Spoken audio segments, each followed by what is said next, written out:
mes visi prakaituojam, mes visi išraustam.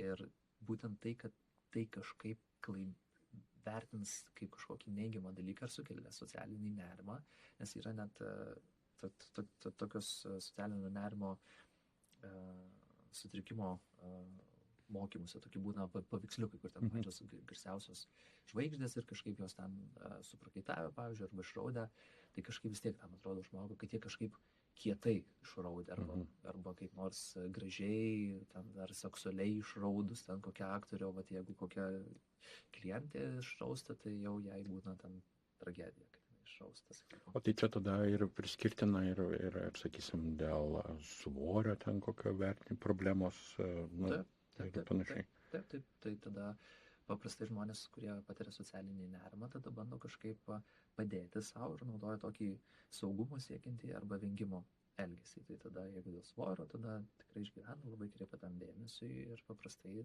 bando rengtis taip, kad nesimatytų kažkokia suvokiama tada dalis. Jeigu tai būtų apie svorį, tai tada atitinkamai taip, kiti žmonės, pavyzdžiui, išraudimo, tada irgi labai kreipia dėmesį.